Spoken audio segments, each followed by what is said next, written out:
a woman was ambushed in her own driveway. Eyewitness accounts differed, but a handwriting expert found evidence that she had a secret admirer with a not-so-secret motive.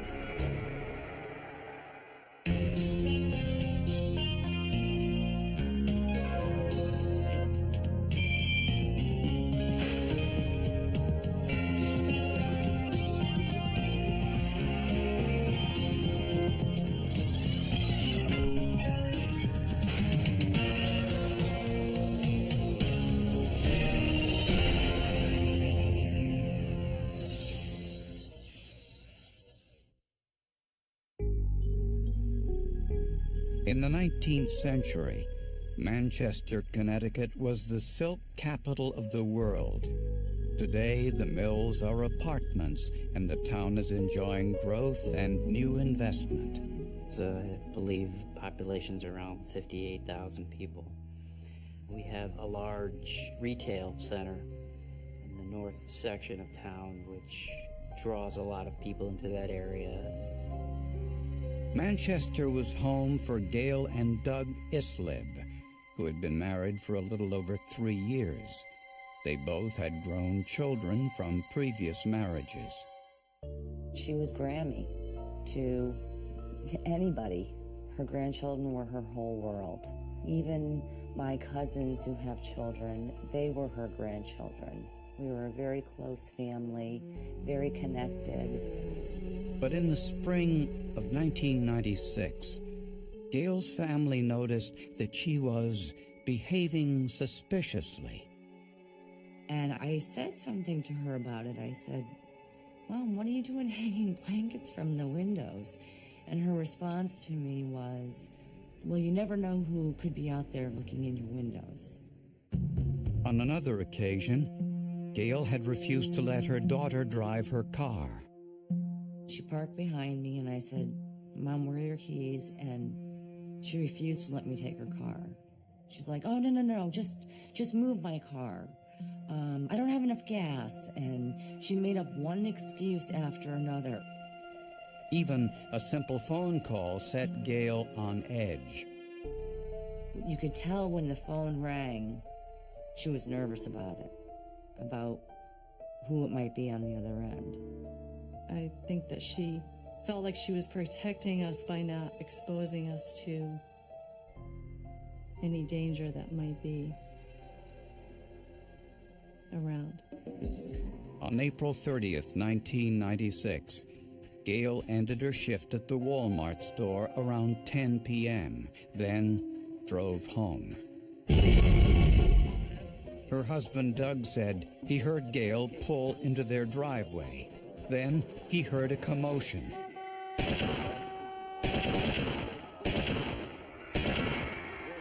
He went outside and saw a gunman standing next to her car. He ran to call police. Manchester emergency. There's a robbery here. I think somebody shot at my wife. I just saw somebody here with a mask. When police arrived, they discovered Gail Islib had been shot multiple times in the head and was pronounced dead at the scene.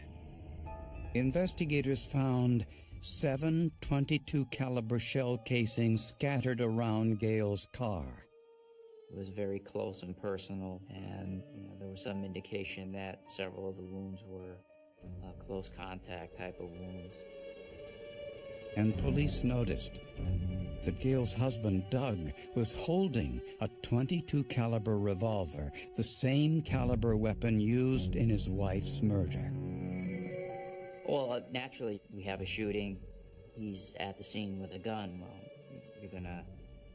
that's gonna be the first place you're gonna, consider something. Doug claimed he grabbed his gun for protection after he called 911. Police asked Doug to describe the man he saw kill his wife.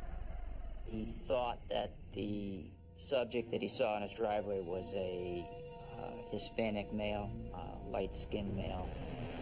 But this contradicted his 911 call to police.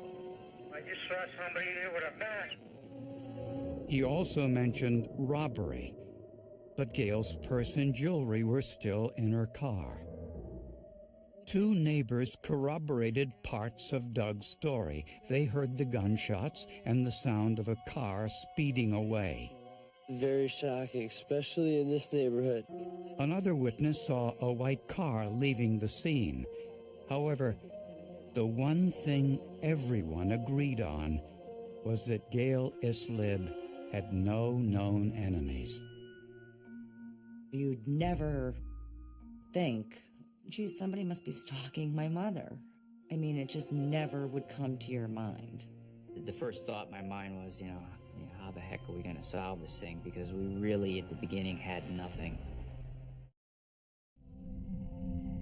When police arrived at the scene of Gail Islib's murder, her husband Doug was holding a .22 caliber pistol, the same caliber weapon used in her murder.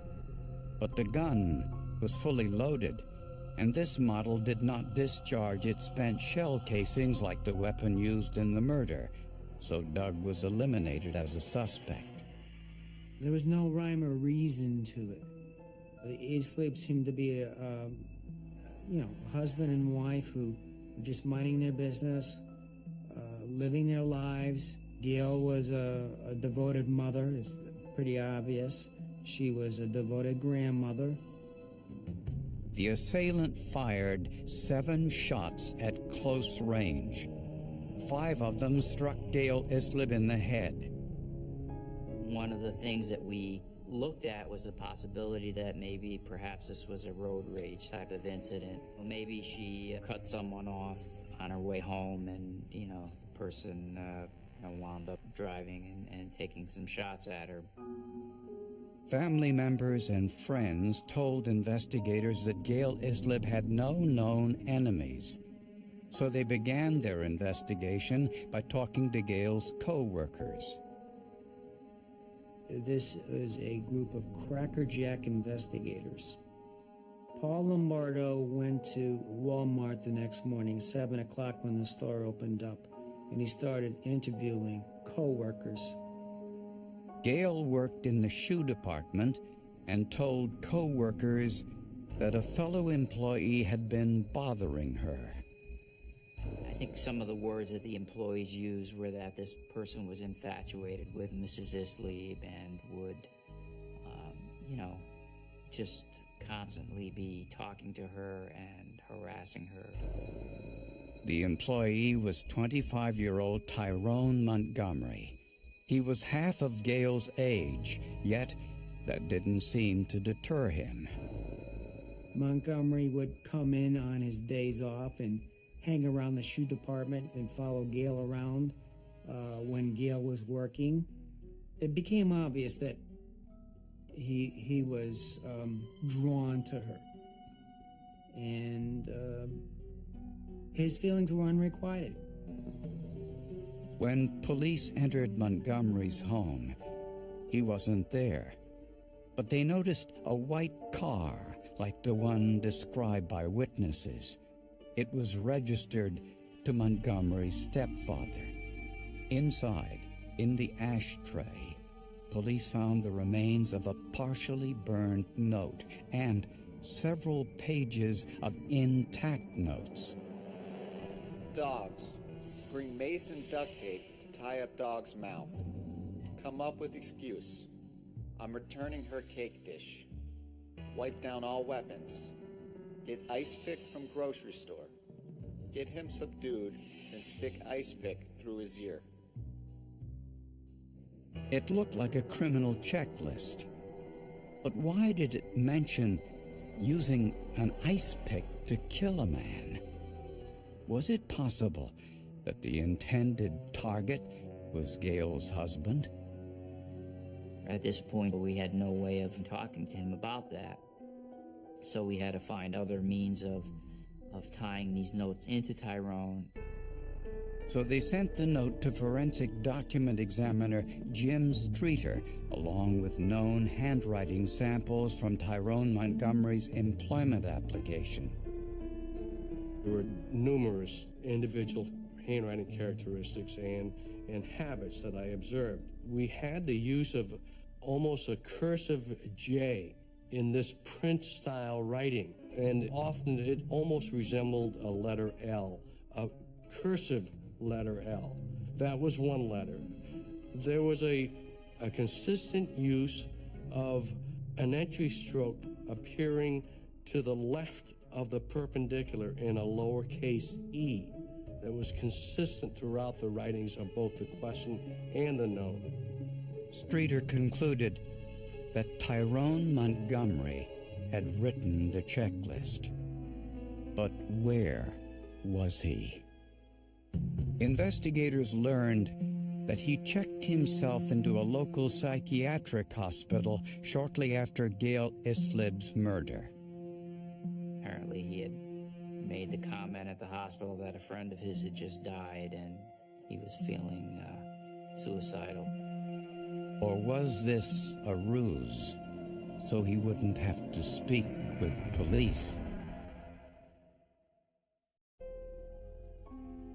There are so many people that are affected by one violent act like this.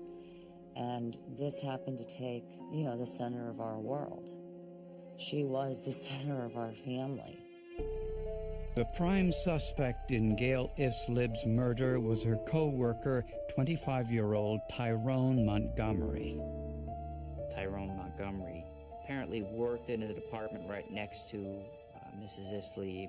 He didn't have any kind of criminal record, but he was one of those employees that the other people in the store talked about as being a little different or a little out of the ordinary. According to co-workers, Montgomery asked Gail Islib several times to go out with him. When she refused, he exhibited bizarre behavior. He apparently either got a ride from her or gave her a ride somewhere, pulled out a BB gun and said, "See how easy it would be to hijack you," and stuck the gun in her ribs, words to that effect. He was young, 25, my mother was 54. She had a family, married, grown kids older than him. What do you think is going to become of all that? Gail never filed an official complaint, although co-workers say there were numerous incidents. There were several occasions where Tyrone asked her out to dinner and she refused. One person indicated that they saw Tyrone put his arm around her back and she pushed his arm away. It was obvious that he had, at this point, was living some type of fantasy and believing that she was gonna, go off with him. No one knows why Gail kept quiet and tried to handle the situation on her own. I'm really sorry that I couldn't help her with that. And that she felt she had to deal with it on her own. Because I know if that was me, I would be terrified. Not long after committing himself to the psychiatric hospital, Montgomery granted police a brief interview. We asked him about whether or not he had killed Gail Islib, and his denials were very calm and quiet, actually. So that was kind of an interesting note.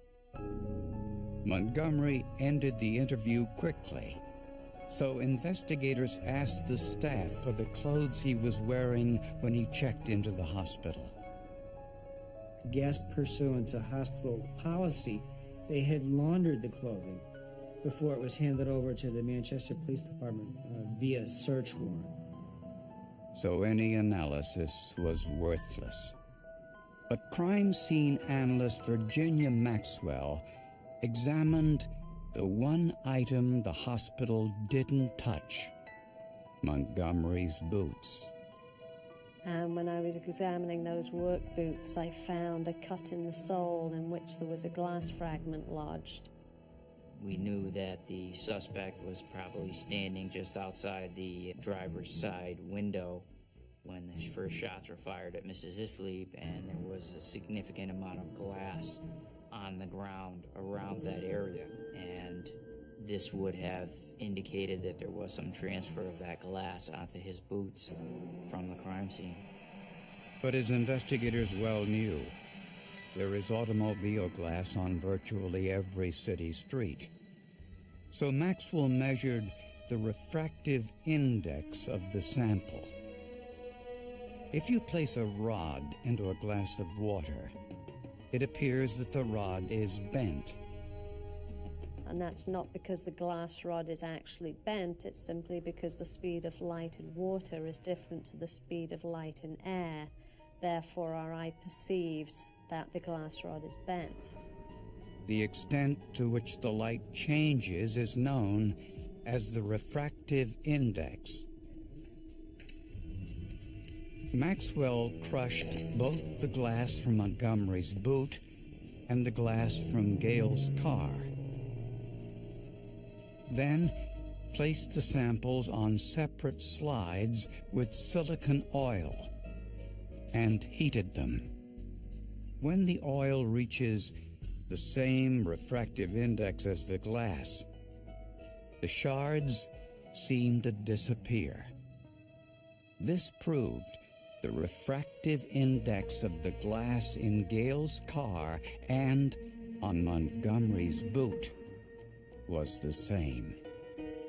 But when we do testing with refractive indices, the best we can say is that that known sample could have been the source of that question sample. So the evidence was consistent but not conclusive. Police had a suspect, but they still needed something to link him to Gale Islip's murder.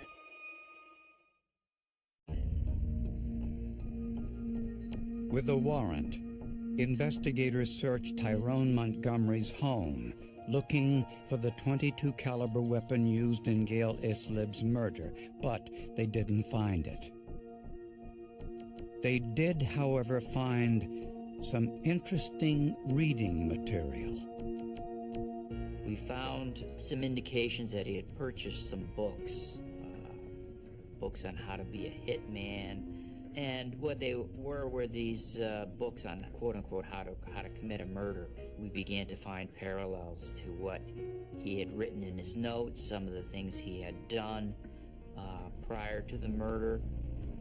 Montgomery owned another book entitled Methods of Disguise, a possible explanation for why Doug Islip gave conflicting information about the assailant.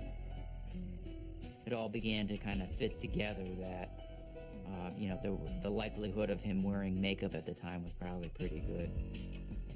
In the basement, investigators found a makeshift firing range. There were several .22 caliber rounds in the walls and spent shell casings on the floor. The bullets recovered from the wall were too damaged for comparison. But the casings on the floor were compared to the casings from the crime scene. Under a comparison microscope, firearms expert Ed Jakimowicz studied the marks on each casing. Every time a cartridge was cycled through the action of their firearm, it produced that very detailed microscopic mark on every cartridge. Surprisingly, the marks on the casings had a distinctive series of scratches under the rim. To ballistic experts, this was clear evidence that the gun was not properly assembled. This particular model of firearm was a takedown, meaning that you could break it into two pieces and transport it from one place to another. And it just wasn't quite together properly. Whoever assembled this just didn't push the frame back into the barrel tight enough. So there was about a millimeter gap between the frame and the barrel. The ballistics evidence clearly showed that the gun fired in Montgomery's basement was the same gun used to kill Gail Islib. Prosecutors believe that Montgomery was angry when Gail Islip refused his advances, so he hatched a plan to kill Gail's husband with an ice pick and kidnap Gail at gunpoint. On the night of the crime, he parked up the street, disguised his appearance, and waited for Gail to return from work. When Gail drove into her driveway, she saw Montgomery with the gun. Montgomery panicked and fired 7 shots into the car.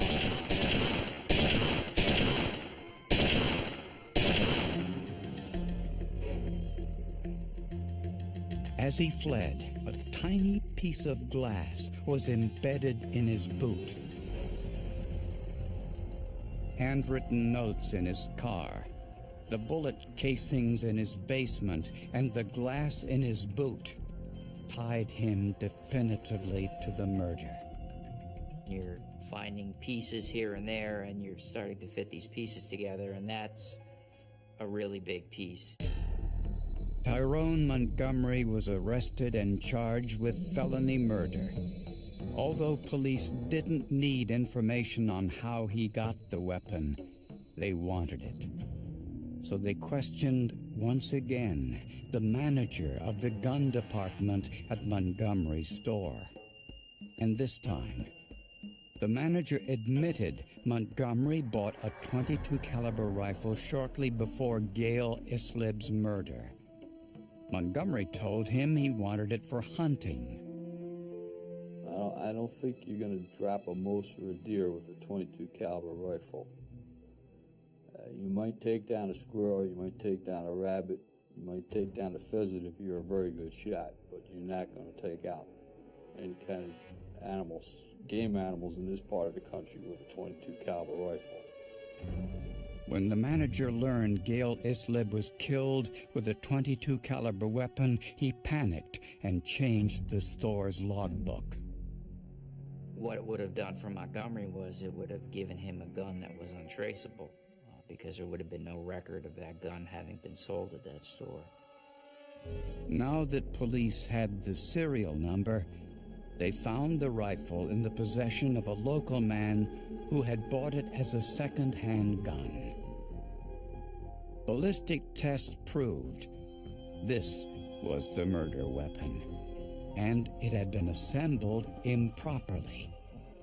Looking at the side or the circumference surface of the cartridge case, the most obvious mark in this particular case was that accidental mark left by that firearm not being properly assembled. In October of 1997, Tyrone Montgomery was convicted of felony murder and sentenced to 65 years in prison. It's difficult to know why someone like Montgomery would believe a kidnapping plan like this would work. But the science spoke with certainty. In certain aspects, he did a lot of planning. In certain aspects, his planning was pretty pathetic. His covering of his trail, I should say, was pretty pathetic. This case probably was more of a team effort than I've really encountered in all the years I worked as a detective. We were very lucky that they were able to preserve certain evidence and then do their testing and come back with some solid, concrete, undisputed facts that, just, I think, made it very easy for the prosecution to really get a good conviction.